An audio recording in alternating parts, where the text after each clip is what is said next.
வணக்கம் நட்புகளே. இந்த வீடியோ ஒரு திருப்பு முனையான டேர்னிங் பாயிண்ட் நிறைந்த வீடியோ. காரணம் ஏன் என்ன சொல்கிறேன்னா, என் உள் மனசுலேருந்து எல்லாத்தையுமே நான் கொட்ட போகிறேன். காரணம் என்னென்னா, அடுத்தவங்க குடும்பத்துக்காக இவ்வளவு தூரம் நான் நாயா பேயா மாடா உழைச்சி ஓடா தேஞ்சது தான் மிச்சமாக இருக்கே தவிர, என்னால் என் குடும்பத்துக்கு என்ன லாபம்னு சொல்லி நான் ஏதாவது எதிர்பார்த்தேனா?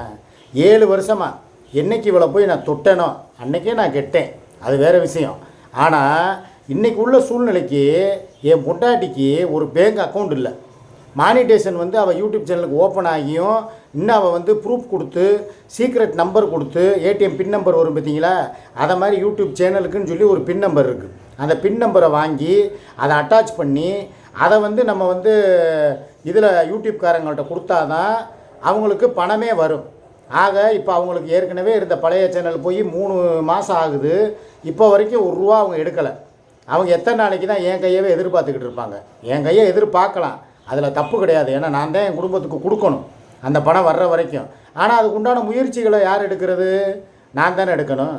யாரோ பெற்ற பிள்ளைக்கு யாரோ ஒரு குடும்பத்துக்கு யாருக்கோ உட்காந்துக்கிட்டு இந்த காலேஜு அந்த காலேஜு அங்கே போய் சீட்டு இங்கே போய் சீட்டு 6 மணி நேரம் 7 மணி நேரம் கால் கடுக்க சோறு திங்காமல் ஒரு அண்ணன் தண்ணி உண்ணாமல் ஒரு டீ கூட குடிக்காமல் வேலை பார்த்து என்ன பிரயோஜனம்? கடைசியாக கையெழுத்து போட போகிறவன் யார்? அந்த பாலவிநாயகங்கிறவன், அந்த கட்டின புருஷன். அவன் தான் கையெழுத்து போடணுமா? இது போக இவருடைய பிளான்களெல்லாம் கேட்டிங்கன்னா உங்களுக்கே ஆச்சரியமாக இருக்கும். நம்ம தான் நினைக்கிறோம் அவள் ஒரு படிக்காத கும்பிட்ட, அவள் ஒரு 7ஆம் கிளாஸ் பெயிலுன்னு. ஆனால் அவளுக்குள்ளே எவ்வளோ திறமை இருக்குங்கிறத கேட்டால் நீங்களே வாயை பொழந்துருவீங்க. அந்த அளவுக்கு அவளுக்குள்ள ஏகப்பட்ட டேலண்ட்டு. அவனை விட்டு யாரை புருஷங்காரனை விட்டு கோவையில் ரத்னா காலேஜில் அங்கே சீட்டு தேடிக்கிட்டு இருக்கா. அதுபோக அங்கேயே 2-3 காலேஜுக்கு அப்ளிகேஷன் வாங்க சொல்லி இவனுடைய திலீபாவுடைய ஆதார் கார்டையும் இவனுடைய அக்கௌண்ட்டு அந்த பாஸ் ஆன அந்த சர்டிஃபிகேட்டு எல்லாத்தையும் அனுப்பி அங்கே ஒரு வேலை நடந்துக்கிட்டு இருக்குது. அதே போல் இவங்க அன்னைங்கள்கிட்ட, இதெல்லாம் நான் சொல்கிறதெல்லாம் பொய் கிடையாதுங்க, நான் சொல்கிறதெல்லாம் 100க்கு 100 உண்மை.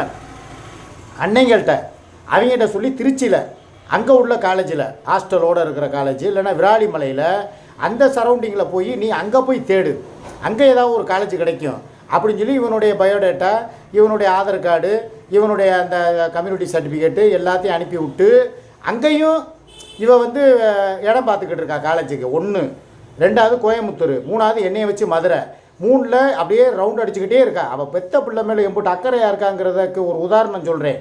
அப்படி இருக்கும்போது நான் என் பிள்ளைய மேலேயும் என் குடும்பத்து மேலேயும் நான் அக்கறையாக இருக்கிறதுல என்ன தப்புங்கிறேன்? அப்போ நான் தான் ஒரு கடிவாளம் கட்டி விட்ட குதிரை மாதிரி ஒரு பக்கமே ஓடிக்கிட்டு இருக்கேன். கண்ணை கட்டி விட்டா மாதிரி இருக்கேனே, கண்ணை கட்டி காட்டில் விட்டா மாதிரி நான் திக்கு தசை தெரியாமல் இவளே கெதின்னு கிடக்கிறேன். இதான உண்மை? நான் எப்படி பார்த்தா நான் என்ன பண்ணணும்? இவளுக்கு இவ்வளவு நேரத்தை ஒதுக்கி இவ்வளோ தூரம் இவ்வளோ பாதுகாக்கிறவன் என் குடும்பத்துக்காகவும் என் பிள்ளைகளுக்காகவும் ஏதாவது நான் நேரத்தை ஒதுக்கணும்ல. அவனுக்கு ஒரு கல்யாண காட்சியை பண்ணி வைக்கணும், ஒரு நல்ல வேலை வெட்டியில் உட்கார வைக்கணும். இதை நம்ப மாட்டீங்க. நீ எந்த காலத்தில் வேலை வெட்டியில் உட்கார வச்ச?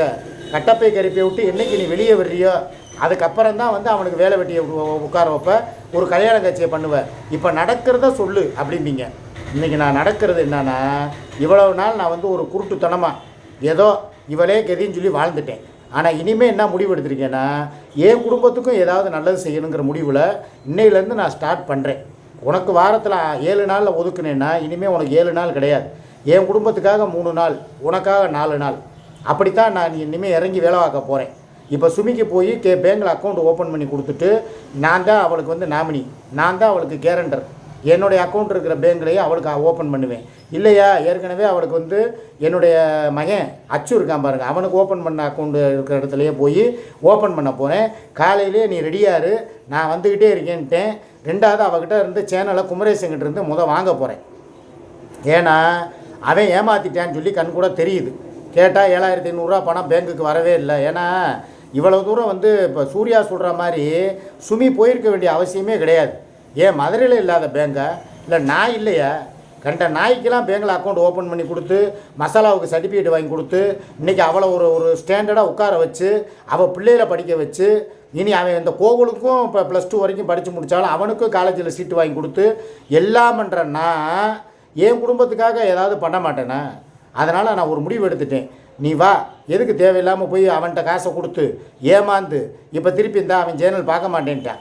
காலையிலே ஃபோன் பண்ணி, அண்ணே எனக்கு எதுக்கு இவ்வளோ பெரிய திருட்டு பட்டம் தேவையா, இவங்க 7500 அவங்க அக்கௌண்ட்டுக்கு வந்துச்சுன்னு சொல்கிறாங்கல்ல, அதுக்கு உண்டான ஆதாரத்தை காட்டிட்டு அந்த 7500 பணத்தை உங்கள் அக்கௌண்ட்டுக்கு நான் போட்டு விட்றேனே, நீங்கள் கொண்டு போய் அந்த அக்காட்ட கொடுத்துருங்கண்ணே, அந்த அக்காவுக்கும் எனக்கு இனிமேல் எந்த ஒரு சகவாசமுமே வேணாம், என்னை ஆளை விடுங்க, இவங்க கூட இவ்வளோ நாள் பழகுனதுக்கு எனக்கு கிடைச்சது இந்த திருட்டு பட்டம் தான் அப்படின்ட்டான். நான் என்ன பண்ண போகிறேன், வேணாம், இனிமேல் அவன் ஒழுங்காக வேலை பார்க்கவும் போகிறதில்ல, அதனால் என் அட்மின்கிட்டே நான் கொடுக்க போகிறதில்ல. இன்னொரு விஷயம் நான் இதில் சொல்ல வர வேண்டிய விஷயம் இருக்குது. உன் சேனலை இப்போ நான் பார்க்கலாம்னு முடிவு எடுத்திருக்கேன். இதுக்கு உன்னுடைய கள்ளக்காதலன் சுகையில் ஒத்து வருவானா, இல்லை நீ அவனும் சேர்ந்து இப்போ யாராவது நம்பரை பிளாக்கில் போட்டாலோ, நான் ஏதாவது பேடு கமெண்ட் போட்டால் டிலீட் கொடுப்பேன். உடனே நீங்கள் 2 பேரும் சேர்ந்துக்கிட்டு நான் எல்லாரையும் பிளாக்கில் பண்ணுறாரு அவன் ஏற்றி விடுவேன் அவன்கிட்ட. ஏன்னா நான் அட்மினாக மாறிட்டேன்னா சுகையில் ஸ்பேனராக விட மாட்டேன். அவனை ஸ்பேனரை விட்டு கலட்டுவேன். ரெண்டாவது இவளுக்கு விளம்பரம் வைக்கிறதுலேருந்து இவளுக்கு மானிட்டேஷனை வாங்கி இவளுக்கு சம்பளத்தை வர வைக்கிற வரைக்கும் நான் பொறுப்பேற்றுக்கிடுவேன். பொறுப்பேற்று மாதம் அதுக்கு உண்டான வேலையை பார்ப்பேன். என் மேலே நம்பிக்கை இருந்தால் உன் சேனலை என்கிட்ட கொடு, இல்லையா அவன் பேச்சை கேட்டுக்கிட்டு ஆடுறதா இருந்தால் ஆடு. ஏன்னா நானே இறங்கி சரி என் பொண்டாட்டி தானே, அவளுக்கு நம்ம ஹெல்ப் பண்ணுவோம், ஒரு பேங்க் அக்கௌண்ட் ஓப்பன் பண்ணுவோம், சேனலை ரன் பண்ணி கொடுப்போம், அவளுக்கு பணத்தை மாதம் வர்றதுக்கு உண்டான வேலையை பார்ப்போம்னு நினச்சா கூட ஒருத்தர் இருக்கான் பாருங்கள், அந்த குள்ளநெறி பைய சுகையிலுங்கிறவன், அவன் விட மாட்டேன். அவன் என்ன பண்ணுவேன், அதெல்லாம் எப்படி அவர் எல்லாத்தையும் பிளாக்ல, ஆனால் அவன் தான் உட்காந்து பிளாக் போட்டுக்கிட்டு இருக்கான். எனது இப்போ என்கிட்ட நான் அட்மினாக இருக்கேன்னு வைங்களேன், என் சகோதரிகள் தங்கச்சிகள் பூரா அங்கே வருவாங்க. நான் எப்படி பிளாக் பண்ணுவேன், பண்ண மாட்டேன். அதே நேரம் அவன் என்ன தெரியுமா அங்கே போட்டு விடுவேன் சுமிக்கிட்ட, அவன் அட்மினாக இருந்தால் நான் இங்கே ஸ்பேனராக இருக்க மாட்டேன், நான் முதல்ல வெளியே போகிறேன் அப்படின்னு சொல்லிட்டு வெளியே போவேன். இதனால் இவங்க 2 பேருக்குள்ளே மனக்கசப்பு வரும். இதையும் நான் கேட்டுக்கிறேன். ஒன்று முழுசாக இறங்கினா என்னை நம்பு, நான் உனக்கு பேங்க் அக்கௌண்ட் ஓப்பன் பண்ணி மானிட்டேஷன் வாங்கி கொடுத்து உனக்கு பணம் வர்றதுக்கு உண்டான ஏற்பாடை பண்ணுவேன். அவனால் அதெல்லாம் பண்ண முடியாது. அவன் சும்மா ஒரு வெட்டு உங்கள்கிட்ட கடலையை போட்டுக்கிட்டு உன் டைம் பாஸுக்கு அவன் உங்கள்கிட்ட உன்னை ஓட்டிக்கிட்டு இருக்கான். அவன் எப்போ போய் பெட்ரோல் பிச்சை கூட சேருவான்னு சொல்லி யாருக்கும் தெரியாது. திடீர்னு ஏன்னா அவள் கிளவியை வேறு நம்ம பேர் சொல்கிறாங்க, செட்டப் கிளவி போக்சோ கிளவி இப்போ சுகையில பற்றி மாத்திரம் பேச மாட்டேங்கிறா, அதுக்கு காரணம் என்ன? அப்போ அவன் போய் அங்கே கூட்டுக்களவாணி வேலை பார்க்க போகிறானா, சுமியை பழையபடி முதர்ந்து கோர்த்து விட போகிறானா, அவன் மான மரியாதையை பூரா காற்றுல பறக்க விட போகிறானா, எங்களுக்கு இந்த டவுட் இருக்குது அப்படின்னு சொல்லி பல பேர் என்கிட்ட சொல்கிறீங்க. எனக்கு அது தெரியாது. ஏன்னா தெரிஞ்சால் நம்ம சொல்லலாம், தெரியாட்டினா சொல்லக்கூடாது. அவனால் உனக்கு லாபம் இருக்கா? கிடையாது. ரெண்டாவது லாபமே விடுங்க, நான் அப்புறம் லாபம்னு சொன்னால் என்ன சொல்லுவீங்க, அப்போ லாபம் வந்துச்சுன்னா அப்போ பொண்டாட்டியை கூட்டி கொடுத்துருவியா அப்படின்னு கேட்பீங்க. அவனால் உனக்கு லாபமோ நட்டமோ நன்மையோ தீமையோ டைம் பாஸ் பண்ணுறதுக்கு ஒரு ஆள் கிடச்சிருக்கானோ இல்லையோ, டைம் பாஸ் பண்ணுறதா இருந்தால் வேறு ஒரு ஆளை புதுசாக ஒரு பொம்பளை பிள்ளைகள்கிட்ட பேசுன்னு சொல்ல வந்தேன். உடனே வந்துடுவாங்க. அப்போ அவனை விட்டுட்டு வேறு புதுசாக காசுக்காரனை பிடின்னு சொல்ல வர்றியாப்பீங்க. என்னையா பேச விடுங்க சரியா? புதுசாக ஒரு பொம்பளை பிள்ளைகிட்ட பேசு, இல்லையா பேசாமல் என்கிட்ட கூட ஃபோனில் பேசு. என்கிட்ட பேசுகிறதுக்கு வாய்ப்பு கம்மி. என்கிட்ட பேசுனேன்னா அந்த இவன் விடமாட்டேன். இப்போ இந்த ஃபோன் வந்தால் கூட மிஸ்டு கால் தான் கொடுக்குறா சுமி. ஏன்னா வீட்டுக்குள்ளே இருந்தால் என்னால் பேச முடியாது. கட்டின பொண்டாட்டி அப்பாட்டிக்கு பயப்படுறா. ஃபோன் பண்ணால் ஃபுல் ட்ரிங்கு கொடுத்தா எங்கே சூர்யா உட்காந்து லைவில் அவுத்து காட்டினவ திறந்து காட்டினவ ரிப்பாயி சப்பி ஆனந்துன்னு இழுத்துருவாளோன்னு பயந்துக்கிட்டு எனக்கு ஃபோன் பண்ண மாட்டேங்கிறா சுமிங்கிறவளே. கட்டின பொண்டாட்டி மிஸ்டு கால் கொடுக்குறா. இப்போ கூட மிஸ்டு கால் கொடுத்தா என்னப்பான்னு சொல்லி வெளியே வந்ததுக்கப்புறம் தான் கூப்பிட்டேன். நான் ஒரு பையன்தாங்கொடி கூணா அங்கே உட்காந்தே பேச வேண்டியது தானே என்ன ஏதுன்னு. அப்போ நானே பயப்படுறேன், அப்புறம் சுமி பயப்படாத. அப்போ எங்கள் 2 பேரோட கொண்ட முடியும் யார் கையில் இருக்குது? இங்கே கூட இருக்கா பாருங்கள் ஒருத்தி, இவ கையில் இருக்குது. புரிஞ்சுக்கோங்க. நீங்கள் பேசுனா இன்றைக்கி எனக்கு இங்கே சோறு தண்ணி கிடைக்காது. நானே 3 வேளை சோத்துக்கு செத்து போய் உட்காந்துருக்கேன். பேசலைன்னா வெளியே பேசினா எனக்கு பிரச்சனை கிடையாது. அதே மாதிரி மிஸ்டு கால் கொடுத்தா அவளுக்கு பிரச்சனை கிடையாது. ஃபுல் ட்ரிங்கு கொடுத்தா அவளை வச்சு இவ கழிப்பா. ஆக 2 பேரோட குடுமையும் இவ கையில் தான் இருக்குது. நான் வரும்போது என்னான்னு கேட்டேன், பேங்க்கில் அக்கௌண்ட் ஓப்பன் பண்ணணும்டா. சரி வர்றேன்னு சொல்லியிருக்கேன். அதனால் என் குடும்பத்துக்காக முதல்ல போய் இந்த வேலைகளை பார்த்து முடிச்சுட்டு அதுக்கு அடுத்த கட்ட நடவடிக்கையாக இவளுக்கு போய் அடுத்து கூப்பிட்டுட்டா. தாராபுரம் போகணுமா, மார்க் ஷீட்டு வாங்கணும், +2 mark 10th mark sheet TC எல்லாம் வாங்கணுமா. நான் தான் என்னையே தான் வர சொல்லியிருக்கா. ஏன்னா பாலவநாயகத்தை நீ கூப்பிட்டேன்னா இனிமேல் எங்கே கூப்பிட்டாலும் அவனையே கூப்பிட்டு போன்னு சொல்லி எனக்கு இவளுக்கும் ஒரு சின்ன லடாயாகி போச்சு. காரணம் என்னென்னா இவ்வளவு நாள் நான் தானே என் பணம் தானே உனக்கு அதை தின்னு தானே நீ உன் குடும்பமும் கொளுத்து போய் தெரிஞ்சிங்க. இன்றைக்கி புதுசாக என்ன பாலவிநாயகன் அவன் சொத்தும்ல ஒரு சுண்ணாம்பும் இல்லைன்ட்டாங்க. நேற்றே சொல்லிட்டாங்க சங்கரன் கோயிலில் ஒரு கோயில் வாசலில் பூயாவரம் பார்த்துக்கிட்டு இருக்காங்க. அதுவும் வாடகை கடை தான், சொந்த கடை கூட கிடையாது. எல்லா சொத்தையும் விற்று குடும்பமே தின்னு தீர்த்துட்டாங்க. இவனும் பாலவிநாயகமும் போதையில் கையெழுத்தை போட்டானே. நீங்களே வச்சுக்கோங்க, எனக்கு குடும்பம் இல்லை, நான் அனாதை தான், எனக்கு காசு வேணாம் ஒன்றும் வேணாம்னு சொல்லி போதையில் அவன்கிட்ட கையெழுத்து வாங்கிட்டாங்க சுயநினைவு இல்லாத நேரம். இவன் சொல்கிறா அப்படி, எனக்கு தெரியாது, நான் போய் பார்க்கல வைக்கலை. இருந்தாலும் நான் நேற்று சொன்னேன், நிறையா பேர் சொல்கிறாங்க அவங்களே கஷ்டப்படுறாங்களாம், நீ வேற போய் அவனை போய் திருப்பி போய் இழுத்து வாண்டடா கூப்பிட்டு வந்தேன்னா அவன் கையெழுத்து போட வர்ற சாக்கில் உன்னைய பார்ப்பேன்.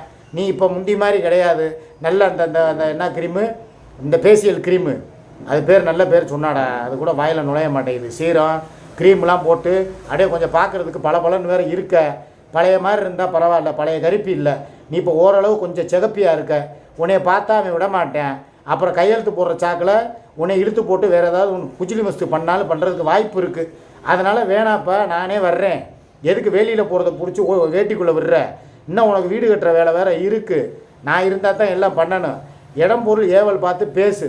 இன்றைக்கி ஒரு கையெழுத்துக்காக அவங்ககிட்ட இருக்கிற அந்த இத்து போன சொத்துக்காக தேவையில்லாமல் நீ போய் அவனை போய் பிடிச்சனா அவனை கையெழுத்து போட கூப்பிடுவேன். அப்படியே அவன் அடுத்து ஒன்று வேறு எதுக்காவது உன்னை கூப்பிடுவேன். அப்புறம் மனக்கசப்பாயிரும். நீ போய் அவன் கூட வாழ போகிறதும் கிடையாது. அவன் ஒரு முழு நேரம் குடிகாரன். குடிச்சுவிட்டு உன்னை எப்போ பார்த்தாலும் படுக்க கூப்பிடலாம், இல்லை வேறு ஏதாவது உன்னை சித்திரவதைப்படுத்தலாம். அதனால் யோசனை பண்ணிக்க. நாளையும் யோசித்து ஒரு முடிவுக்கு வாப்பா, அவன் வேணுமா நான் வேணுமா, இல்லை இன்னொன்று பண்ணு, நீ ஒரு சொந்த வீடு வாசலை கட்டிட்டு அதுக்கப்புறமா கூட நீ கிளம்பு. உன் ப்ராக்டிக்கலாக யோசி.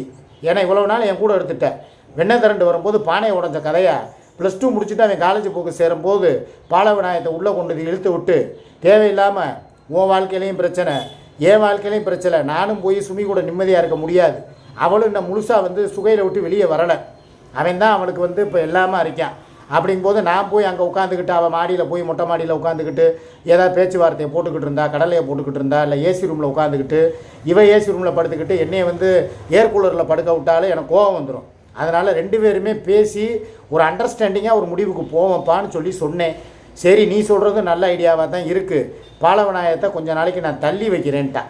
தள்ளி வைக்காத, மொத்தத்துக்கே அவனை கிள்ளி வையின்ட்டேன். அவன் பேச்சே எடுக்காத, நான் வர்றேன் உன்னை தாராபுரம் கூட்டு போகிறதுக்கு, சர்டிஃபிகேட்டு வாங்க, +2 மார்க் ஷீட்டு வாங்க, இல்லை எல்லாத்துக்கும் நான் இருக்கேன். ஏன்னா உனக்குன்னு கிடைச்ச ஒரு இழிச்சாவாயன் நான் தான். நான் உன்னை பார்த்துக்கிறேன். தேவையில்லாமல் இப்போதைக்கு நம்மளுக்குள்ளே சண்டை சச்சரவு வேணாம், கொஞ்சம் நிம்மதியாக இருக்க விடு அப்படின்னு சொல்லிட்டு வந்திருக்கேன். அதனால் இப்போ பேங்க் அக்கௌண்ட் ஓப்பன் பண்ணுறதுக்கும் சூர்யாவோட பெர்மிஷனோட தான் நான் போகிறேன்னு யாரும் தப்பாக நினச்சிடாதீங்க. அது வேறு இது வேறு. நான் சொல்லிட்டேன், உனக்காக நான் 5 நாள் ஒதுக்குனா என் குடும்பத்துக்காக நான் 2 நாள் கண்டிப்பாக ஒதுக்கியே தீரணும் அப்படின்ட்டேன். அவளும் சரி தாராளமாக நீ போயிட்டு வாயா, ஒரு பிரச்சனையும் இல்லை, போயிட்டு வந்துட்டு நாளைக்கு கூட இன்றைக்கி ஒரு நாள் ரெஸ்ட்டு உனக்கு. ஏன்னா 2 நாளாக நான் காலேஜுக்கு அங்கங்கே அலைஞ்சதுனால கொஞ்சம் மைண்டு எனக்கு ரிலாக்ஸ் வேணும். அதனால் பிரிட்ஜுக்குள்ளே ஒரு பீர் இருக்குது, நாட்டுக்கோழியும் அது என்னது சிக்கன் 65 போடுறேன்னு இருக்கா. இவன் வேலை குடிக்க வேணான்ட்டு, நீ குடிக்காத, எனக்கு தான் ரெஸ்ட்டு. ஏன்னா உழைக்கிறவன் நான், கஷ்டப்படுறவன் நான். அன்றைக்கி 3-4 பீர் வாங்கினேன், ஒன்று மிச்சம் இருக்குது, அதை அப்படியே போய் ஒரு சாப்பிட்டு சிக்கன் 65 சாப்பிட்டு ரெஸ்ட் எடுக்கிறேன். அதுக்கடையில் போய் பேங்க் அக்கௌண்ட்டை ஓப்பன் பண்ணிவிட்டு வந்துடுறேன். நீ நாட்டுக்கோழியை அடித்து சமைச்சு வச்சு 65 பொறிச்சு வை. நான் அதை கொஞ்சம் ஒரு பீரை போட்டுட்டு சாப்பிட்டுக்கிட்டு முடிக்கிறேப்பான்னு சொல்லியிருக்கேன். பார்ப்போம் என்ன நடக்குதுன்னு சொல்லி. சுமூகமாக போகுது, சண்டை சச்சரவு இல்லாமல். இன்றைக்கி ஏன் சண்டை சச்சரவு இல்லாமல் போகுதுன்னா அதுக்கு காரணம், நாளைக்கு இவளை கூட்டு போய் நான் தாராபுரத்துக்கு போய் சர்டிஃபிகேட் வாங்கணும், இவள் பிள்ளையை கூட்டு போய் மற்ற வேலைகளெல்லாம் முடிக்கணும், மற்ற இதெல்லாம் இருக்குது. நான் சொல்கிறேன் அது என்னங்கிறத அப்புறம் அடுத்த வீடியோவில் சொல்கிறேன். ஏன்னா இப்போவே சொன்னேன்னா பொங்க வச்சுருவாங்க. மாமா ஆரம்பிச்சிட்டாரா, அப்போ குஜிலி மஸ்துக்கு ரெடி ஆகிட்டார் மாமா அப்படின்னு சொல்லி உங்கள் வாயில் விழுந்தால் அது விளங்காமல் போயிடும். அதனால் அதை மைண்டுக்குள்ளேயே வச்சுக்கிறேன். ஒன்று இருக்குது, அதுக்காக தான் இவ்வளவும் பிளான் போட்டு அவளும் அமைதியாக போகிறா, நானும் அமைதியாக போகிறேன். அது என்னங்கிறது சொல்கிறேன், அடுத்த வீடியோவில் சொல்கிறேன். Okay bye. நான் போய் பேங்க் அக்கௌண்ட் ஓப்பன் பண்ண போகணும். டேக் கேர், பாய்.